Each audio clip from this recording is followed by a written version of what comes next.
In today's video, I thought we could talk about moors and wetlands, while I continue practicing to draw ink and watercolor fantasy maps.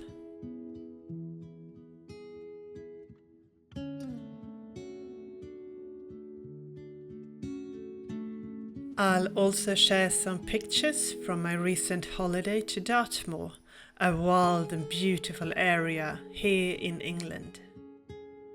And I thought we could chat about fantasy world building and how to create an interesting fighting encounter for role-playing games.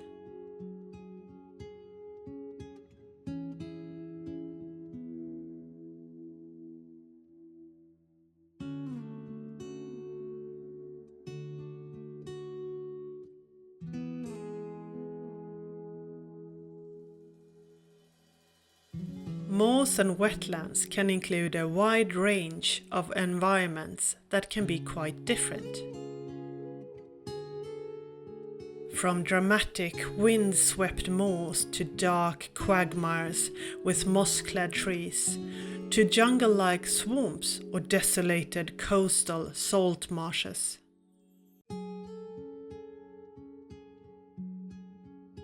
However, all types of wetlands have the same common characteristics. It is a region that is rather flat and where the water ground level is high, but not high enough to start forming lakes.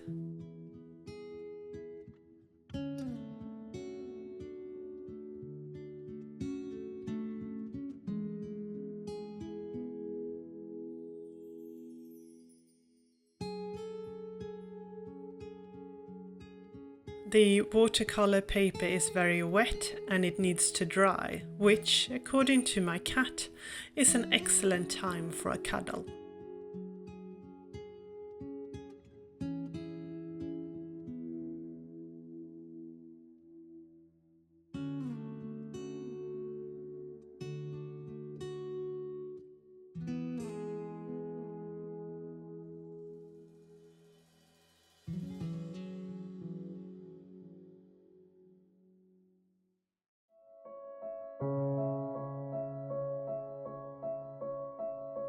During my recent holiday, I went wild camping on Dartmoor. It is a wild and magical area with many folklore stories and legends.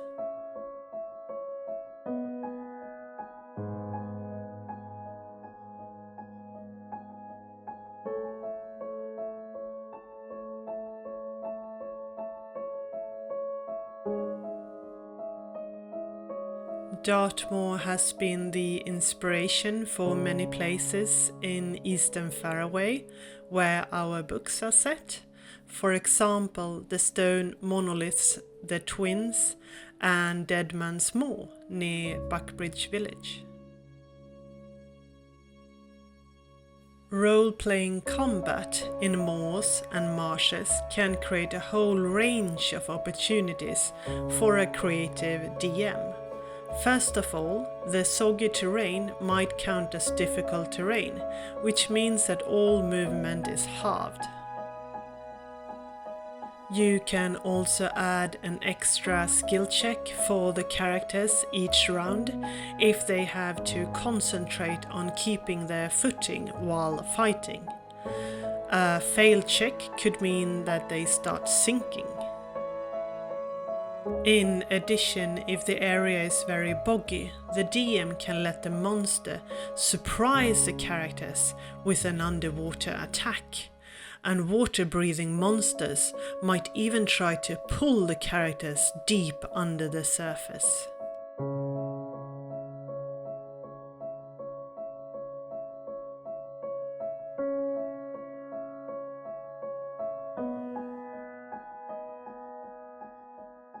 Wetlands often form around large meandering rivers. A great example in our world is the Everglades, a large wetland area around the Mississippi River.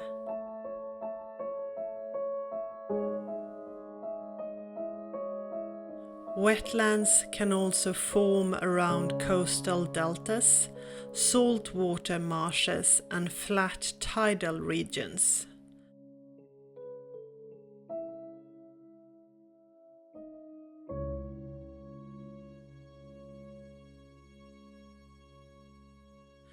But wetlands can also be found inland, like Dartmoor, in areas with a steady rainfall and high groundwater levels.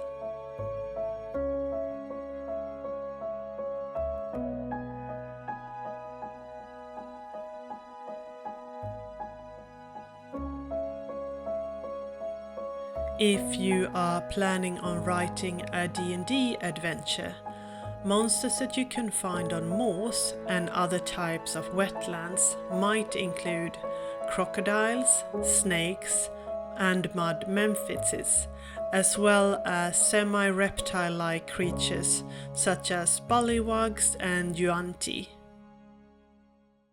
However, depending on the theme of your adventure, you might also include undead creatures such as ghasts, ghosts, and will-o'-wisps, or whimsical fairy creatures such as pixies, sprites, and hags.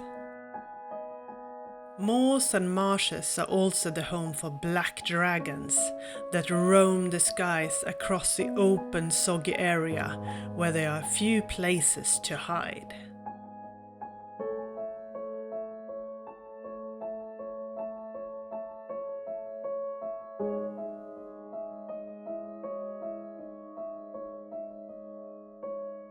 This is the first time I'm using hot press watercolor paper. It doesn't have the same nice texture as the cold press paper, but I find it easier to work with, especially when it comes to inking and hand lettering.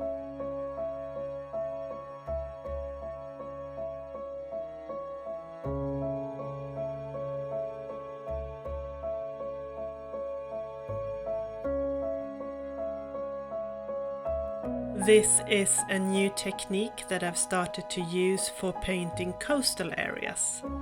I saturate the paper with lots of water and then I add small drops of color to create natural blooms of color.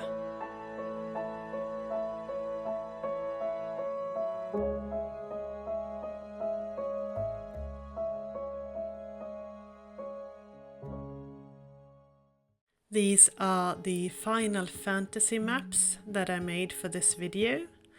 I tried different methods for the maps, from soft wet on wet techniques where I used plenty of water and let the colors naturally mix together. I also tried to create a more textured and loose paintings where I let the different colors dry in between and gradually build up the map layer by layer, working from light to dark.